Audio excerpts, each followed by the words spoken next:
نے یہ بات آپ تک اس طرح پہنچائی ہے کہ یہ اسمبلی میں بات ہوئی ہے، آزاد کشمیر اسمبلی میں، جب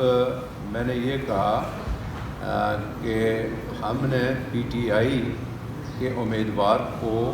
ووٹ دیا ہے، تو بات چیت تو آپ کو پتہ ہے گیلری میں اسمبلی میں ہوتی رہتی ہے،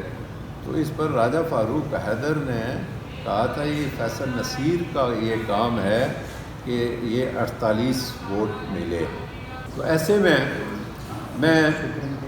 آپ کی اس توجہ کے بعد اپنے آزاد کشمیر کی طرف آتا ہوں کہ جو وہاں رجیم چینج ہوئی ہے، آزاد کشمیر تحریک آزادی کشمیر کا بیس کیمپ ہے، وہاں ہمارے لوگوں نے 47 میں جو ہے خود ڈوگرا کے ساتھ جنگ لڑ کے وہ علاقہ آزاد کرایا، جس میں جی بی بھی شامل ہے اور اے جے کے بھی۔ تو وہاں ہماری اکثریت ہونے کے باوجود ہمارے لوگوں کو خریدا گیا، ورگلایا گیا اور ہماری حکومت ختم کر دی گئی، اور ہمیں یہ بتایا تک نہیں گیا کہ جو پرائم منسٹر ہے وہ پی ٹی آئی کا ہے یا پی ڈی ایم کا ہے، جس طرح پاکستان میں پی ڈی ایم حکومت کر رہی ہے اسی طرح وہاں۔ تو جب ہمیں پتہ چلا کہ وزیر اعظم نے کہا کہ میں پی ڈی ایم کا شکریہ ادا کرتا ہوں، تو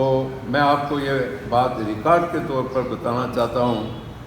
کہ اپوزیشن لیڈر اس اسمبلی میں موجود تھے کہ میں نے کہا ہم نے تو پی ٹی آئی کو ووٹ دیا ہے، ہم نے کسی آزاد امیدوار کو ووٹ نہیں دیا۔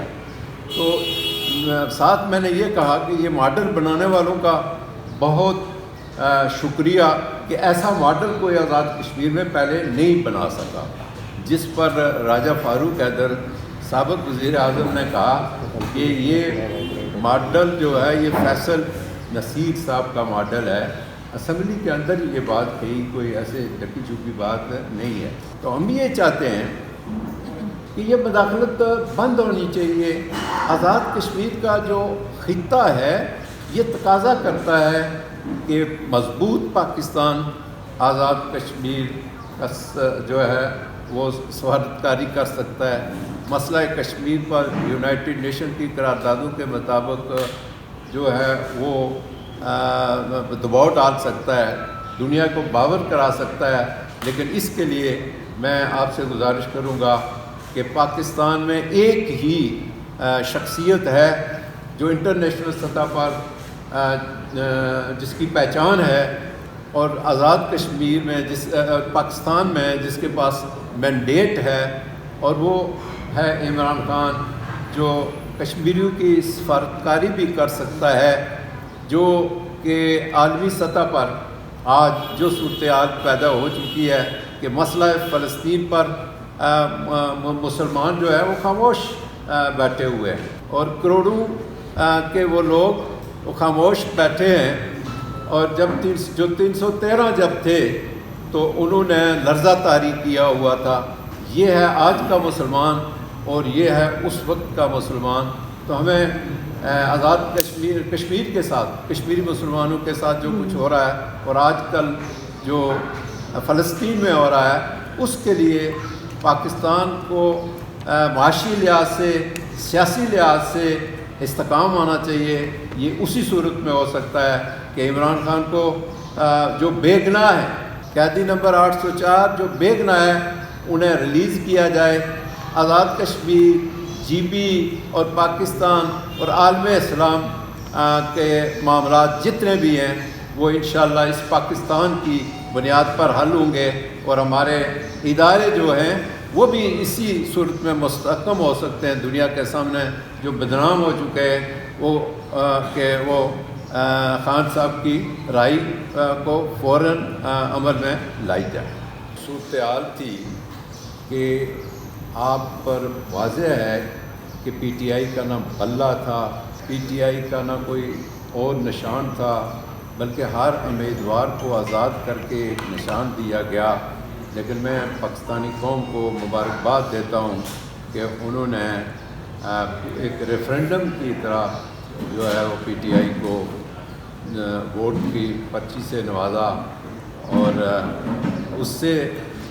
تو یہ ہونا چاہیے تھا کہ P T I largest party ہے، حکومت اس کو دی جاتی، لیکن مقام افسوس ہے کہ عمران خان صاحب کو جیل میں ڈال کے تو یہ سارا کچھ ہوا، اور اس ساری صورتحال کا جو الیکشن میں ہوئی، عوام نے جو مینڈیٹ دیا پی ٹی آئی کا، اس پر بھی قیدی نمبر 804 کو کوئی کسی قسم کی سہولت نہیں مل سکی۔ حالانکہ یہ بات واضح ہو جاتی ہے کہ یہ الیکشن جس طرح کے ہوا، اور یہ جس طرح خان صاحب کہہ رہے تھے کہ لندن پلان کا حصہ ہے، تو اس سلسلے میں سارے گناہ معاف کر دیے گئے، اور ان کے گناہ جو ہے وہ پی ٹی آئی اور پی ٹی آئی کی اعلیٰ قیادت اور خان صاحب پر لگا دیے گئے۔ کہ جب 2 دن پہلے پاکستان میں ہائی کورٹ کے 6 ججز نے سپریم جوڈیشل کونسل کو لیٹر لکھا کہ ہم پہ پریشر ہے، اور انہوں نے واضح طور پر یہ کہہ دیا کہ اس حالت میں سپریم جوڈیشل کونسل کا اجلاس بلایا جائے اور ہمیں سنا جائے۔ تو ایسے میں آپ کو تھوڑا سا پیچھے لے جاؤں تو جو حالیہ الیکشن پاکستان میں 8 فروری کو ہوئے، اور پھر 9 فروری کو جو الیکشن جاری رہا اور 2 ہفتے بعد وہ ختم ہوا، اس کے دوران 10 دن بعد chief commissioner Rawal Pindi division نے ایک پریس کانفرنس کی کہ ہم سے زبردستی جو ہے وہ نتائج تبدیل کیے گئے، اور یہ جو فارم 47 تھا یہ ہم سے بنوایا گیا، یہ حکومت جو ہے، یہ مینڈیٹ جو ہے وہ پی ٹی آئی کا تھا،